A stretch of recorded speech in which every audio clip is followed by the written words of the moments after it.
Apa fungsi utama akuntabilitas? Secara demokratis, akuntabilitas fungsinya adalah menyediakan kontrol demokratis.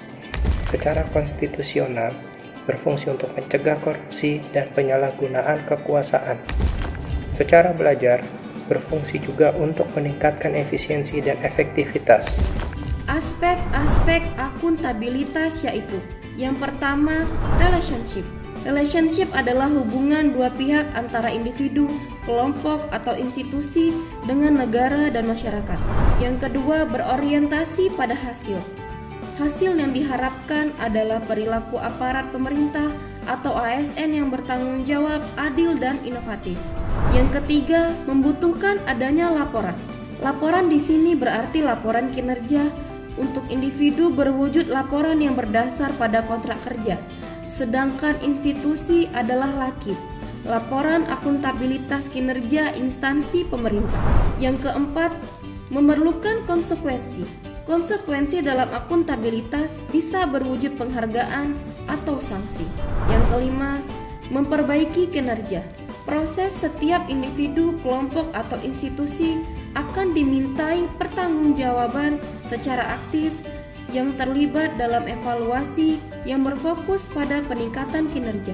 Sebagai calon aparatur sipil negara, kita harus memahami bahwa penyelenggaraan manajemen ASN berdasarkan kepada asas-asas berikut: kepastian hukum, profesionalitas, proporsionalitas, keterpaduan, delegasi, netralitas, akuntabilitas, efektivitas dan efisiensi, keterbukaan, non-diskriminatif, persatuan dan kesatuan, keadilan dan kesetaraan, serta yang terakhir, kesejahteraan. Nilai publik akuntabilitas sendiri adalah: 1. Memperlakukan warga secara sama dan adil dalam penyelenggaraan pemerintahan dan pelayanan publik.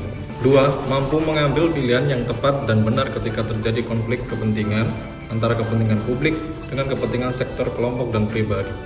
PNS yang akuntabel adalah yang mampu mengambil pilihan yang tepat ketika terjadi konflik kepentingan, tidak terlibat dalam politik praktis, melayani warga secara adil dan konsisten dalam menjalankan tugas dan fungsinya.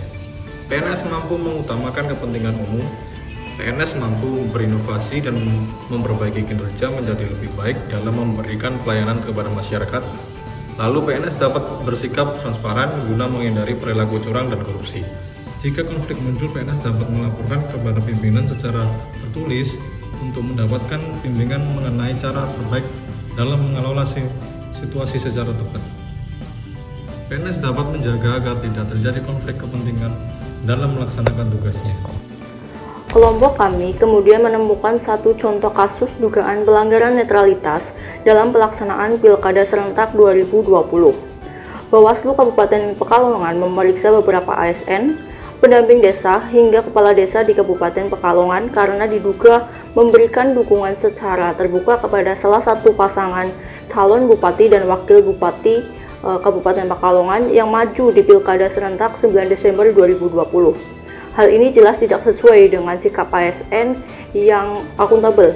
ASN yang akuntabel adalah ASN yang mampu mengambil sikap yang tepat ketika terjadi konflik kepentingan dan tidak terlibat dalam politik praktis. Kedua hal tersebut jelas dilanggar oleh beberapa ASN perangkat desa di Kabupaten Pekalongan. Perbuatan ASN tersebut tidak mencerminkan sikap akuntabilitas mereka sebagai ASN. Ikut serta dalam kegiatan demokrasi adalah hak setiap warga negara. Namun sebagai ASN terdapat batasan-batasan yang harus diperhatikan. Hal tersebut berkaitan dengan netralitas ASN sebagai aparatur negara.